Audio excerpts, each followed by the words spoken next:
Salut à tous. Je suis Anne-Marie Legrand et vous êtes sur une chaîne dédiée à l'orientation professionnelle et au choix de carrière. Si ce sujet vous intéresse, abonnez-vous.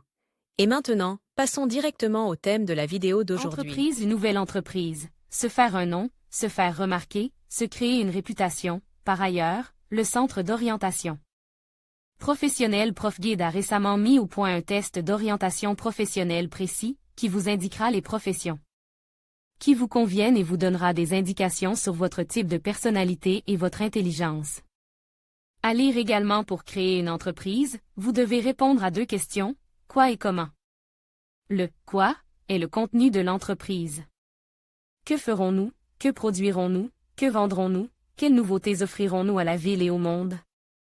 Le « comment » est la méthode, le style, la manière, qui répondent à la question « qu'allons-nous faire de différent, qu'est-ce qui va nous surprendre ?» La reputation est une attitude stable de vos clients à votre égard. Elle est mesurée par le pourcentage de clients réguliers et secondaires, c'est-à-dire ceux qui sont venus sur la recommandation des premiers. La reputation est une question de confiance ou de méfiance à votre égard. Vous devez croire que ce que vous allez faire n'est pas une connerie. Écoute-toi et entends dans ton cœur, est-ce que c'est une connerie ou pas? Y croyez-vous ou non? S'il y a un petit grincement de doute et quelque chose d'aigre dans votre âme, cela signifie que quelque chose ne va pas. Peut-être que tu n'es pas très intéressé par ce que tu fais ou que ton âme sait qu'il y a des choses qui te sont impossibles. Si vous ne respectez pas, il n'y aura pas d'énergie pour un exploit. Et les affaires sont un exploit. Au sens le plus ordinaire du terme. Beaucoup de lutte avec la volonté des autres et les phénomènes naturels, auxquels j'inclus l'État, il dit qu'il va faciliter la vie des entreprises, puis il sort de nulle part et annonce 34% d'ISU ou de réenregistrement. Élément indépendant de votre volonté, suppose-t-il. Et aurez-vous assez de force? 2. Si vous et votre entreprise êtes sérieux, par amour, par respect, alors, en plus du plan, soignez le nom. Orientation professionnelle à l'école. Campagne 15+15, une offre spéciale pour les écoles, les enseignants et les conseillers d'orientation professionnelle qui travaillent avec des écoliers. Je veux dire visage. Vous devez être connu. Votre tâche consiste à occuper une place dans l'esprit des consommateurs. Si vous y parvenez, félicitez-vous, vous avez créé une marque. Une marque se distingue d'une marque commerciale par sa popularité stable et sa réputation positive. Une réputation négative ne permet pas de réaliser des ventes. Site web, logo, slogan, carte de visite. Impossible de se passer d'un designer et d'un webmaster. Mais il n'est pas nécessaire de s'adresser à des entreprises très coûteuses. Les sped-off célibataires sont assez nombreux. Vous les trouverez sur des sites de freelance. Ils ne sont pas issus d'une entité légale, il est donc si facile de les jeter. Ne le faites pas. Ils ne coûtent déjà pas cher. Les réputations prennent des années à se construire et coûtent cher. Les relations, la base de clientèle. Ces éléments sont également conservés pendant des années. Erreur typique au stade initial de l'activité, une erreur fréquentée que commet le nouveau propriétaire d'une nouvelle société commerciale. Est de croire qu'il est possible d'engager des directeurs commerciaux ayant une clientèle.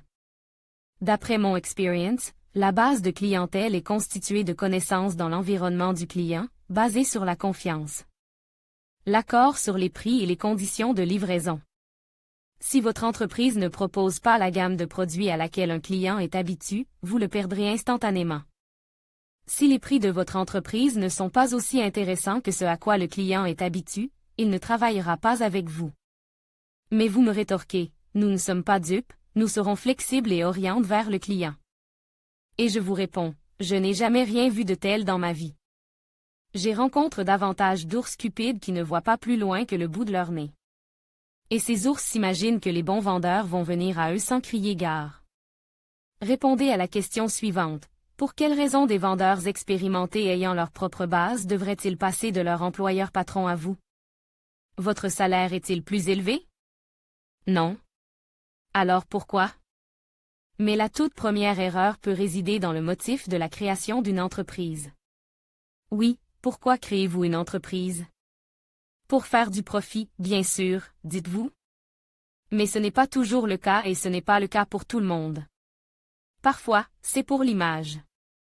Parfois, un homme crée un lieu de travail pour ne pas dépendre de ses patrons. Ou pour avoir de quoi s'occuper, un mari achète une entreprise pour ne pas s'ennuyer. Il s'agit là de motivations différentes qui n'ont rien à voir avec la rentabilité. Un véritable homme d'affaires pense au coût de production, au profit. Mais j'ai rencontré des femmes d'affaires qui ne savaient pas faire la différence entre revenus et profit. Et pas du tout, je pense que ce n'était pas par arriération, mais par le fait que leur entreprise n'avait pas pour but de gagner de l'argent. À lire également, on pourrait aussi dire, ce que vous voulez, vous l'obtenez. Vous voulez du travail, vous obtenez du travail, vous voulez de l'aventure sur votre tête, vous obtenez de l'aventure, vous voulez de l'argent, vous obtenez de l'argent, vous voulez de la célébrité, vous obtenez de la célébrité. J'anticipe une objection. Comment se fait-il qu'un homme d'affaires ne veuille pas d'argent? Je réponds, c'est inconscient, il ne le sait pas lui-même, et tout le drame interne se déroule dans les profondeurs de son âme, dans ses passions, dans ses émotions. Au plus profond de son âme, une personne peut considérer la lutte pour l'argent comme un mal inévitable, l'argent contredit ses valeurs. Ou bien, dans sa hiérarchie des valeurs, l'argent occupe la 5e ou la 10e place. La première place peut être occupée par le motif d'aider les gens. C'est dommage, mais ce motif ne menait jamais à plus d'argent. Mon expérience de l'observation des gens me dit, si vous êtes indifférent à l'argent, vous n'en aurez pas. Mais je sais aussi qu'à un certain stade de richesse, une personne riche peut avoir un besoin urgent de donner aux plus faibles. Mais c'est un autre sujet. Il arrive souvent que le débutant n'ait pas tout calculé correctement et que les revenus ne lui permettent pas de garder le loyer. Dans un centre d'affaires onéreux. Il doit déménager. Il vit cela comme un déclin, comme une défaite. Et il aurait dû commencer petit et ne pas dépenser pour un loyer dans la classe A. Considérez la différence entre le loyer en A, 1000 $ par mètre quart, et en B, 300 $ par mètre quart, et multipliez-la par 12 mois. Vous obtiendrez le montant annuel du trop perçu. Quel est ce montant? C'est beaucoup. Que pourriez-vous acheter avec cet argent? Un appartement à Mitichi? Un autre outil de travail? Une publicité? Je ne parle volontairement pas de vacances aux Maldives. Bien qu'il y aurait certainement assez d'argent pour cela. Je parle des coûts de production. Un homme d'affaires prospère investit plusieurs années de suite dans son entreprise, et non dans des salaires. Si le revenu escompte n'est pas très élevé, vous pouvez déclarer immédiatement au bureau des impôts que vous bénéficiez du régime fiscal simplifié. Au cas où, il est utile de savoir que la TVA n'est pas prélevée sur les entreprises dont les revenus sont inférieurs à un certain montant, volume 2 de l'actuel Code fiscal de la Fédération de Russie. Cela vaut la peine d'y réfléchir pour ceux qui vont fournir des services, les services ne rapportent pas grand-chose les premières années, après tout, vous déclarez la TVA, 18%, tous les trimestres.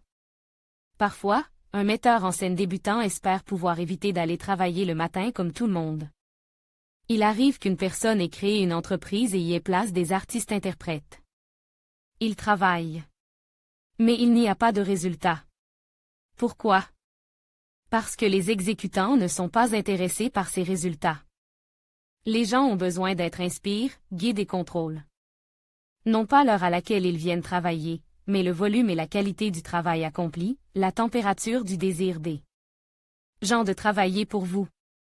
Il arrive qu'un directeur novice et naïf ait une trop bonne opinion des gens. Il pense qu'ils sont aussi intelligents que lui, qu'ils savent aussi vendre, dessiner, organiser, comme lui. C'est le plus souvent une erreur. Les gens ont besoin d'être nourris, enseignent, de travailler sur les erreurs avec eux. Il doit y avoir un alignement entre le mais de l'employé et le besoin de l'organisation. À lire également, j'ai rencontré des directeurs qui pensaient immédiatement du mal des gens, trop mal. L'aria chanté par un tel directeur est « Personne ne veut travailler ». C'est une erreur. Si les gens ont des règles et un système de rémunération prescrit et garanti, ainsi que des tâches réalisables et intéressantes, ils travailleront. Il travaillera tant que les tâches seront intéressantes pour lui. C'est une autre raison pour laquelle le directeur doit rester impliqué avec les employés. Il s'assure que les personnes sont intéressées par les tâches à accomplir. Et si ce n'est pas intéressant, ennuyeux, une personne se forcera, et puis elle démissionnera, même si ce n'est qu'intérieurement. Son corps cessera alors de se rendre au travail. Un jour, vous le trouverez en train de traîner dans votre bureau avec une déclaration à la main. Et si vous n'avez jamais entendu parler de tâches intéressantes pour le personnel, vous êtes encore un sauvage sur le plan psychologique. Il y a une erreur cachée. Le maître lui-même est asservi à ses subordonnés. Comment cela se fait-il? Le fait est que l'argent a un prix. Ce prix, c'est votre temps et les efforts que vous avez déployés pour gagner cet argent. Cet effort comprend également vos efforts passés, qui se sont traduits par vos compétences et connaissances actuelles. C'est ce que l'on appelle le travail accumule. Par exemple, vous travaillez 10 heures par jour et vos employés en travaillent 8. Divisez votre salaire par le nombre d'heures travaillées. Comparez votre salaire horaire à celui d'un de vos employés. Quoi? La même chose? C'est donc vous qui êtes exploite. N'oubliez pas que votre vie n'a pas moins de valeur que celle de vos employés. Votre vie n'a pas moins de valeur que celle de vos cofondateurs qui ont créé l'entreprise avec vous et qui ne travaillent pas sous divers prétextes, alors que vous le faites. Ils ne touchent que des dividendes. Le temps de la vie, c'est la vie elle-même.